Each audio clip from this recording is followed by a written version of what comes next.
ఎక్కేసేటప్పుడు నమాజ్ వినిపిస్తే ఆపేసి నా గౌరవాన్ని ప్రకటించిన వాడిని. ఒకటి కాదు, రెండు కాదు, అనేక పర్యాయాలు. నిన్న నా కూతుర్ని రష్యన్ ఆర్థడాక్సీ, వాళ్ళ మదర్ రష్యన్ ఆర్థడాక్సీ చర్చికి సంబంధించిన వ్యక్తులు నా కూతుర్ని తిరుమల తీసుకెళ్తే, అది నేను ఇంట్లో పూజలు చేసినా కానీ ఇక్కడికి వచ్చి నేను నా చిత్తశుద్ధి చూపించాను. నా కూతురి చేత డిక్లరేషన్ ఇప్పించాను. నేను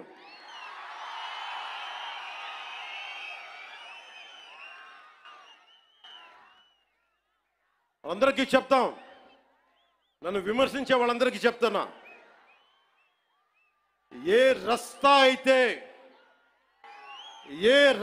అయితే యుద్ధాలు చేస్తుందో, ఏ రస్తా అయితే యుద్ధాలు చేస్తుందో, గెలుస్తుందో ఓడుతుందో, కానీ ముందుకు పోతుందో అదే నా రస్తా. ఏ రస్తాలో కూడా సంఖ్యలు కూడా సవాల్ చేస్తాయో, ఏ రస్తాలో కూడా అపజయం కూడా అగ్ని జ్వాలై మండుతుందో అదే నా రస్తా.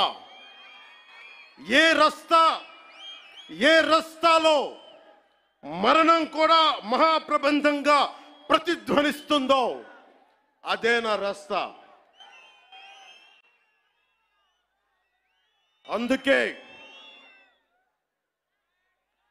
పరాభవం చెందిన, పరాజయాలు పొందిన ఎందుకు కదలకుండా నిమ్మకు నీరెత్తినట్టు ఉంటానంటే, నా సనాతన ధర్మం మీద నాకున్న అచంచలమైన విశ్వాసం. ఈ మధ్యన సనాతన ధర్మం ఒక వైరస్, దాన్ని అంతం చేస్తాం అంటున్నారు కొందరు. గతంలో శ్రీరామచంద్రుణ్ణి, మనందరం కొలిచే శ్రీరామచంద్రుణ్ణి కొన్ని దశాబ్దాల క్రితం పాదరక్షలతో కొడుతూ, చెప్పులతో కొడుతూ, ఊరేగింపుతో తీసుకెళ్లారు. మధ్యలో రామాయణం కల్పవృక్షం అని గొప్పగా చెప్తే, కాదు రామాయణం కల్పవృక్షం కాదు, రామాయణం విషవృక్షం అని అన్నారు. ఈ మధ్యలో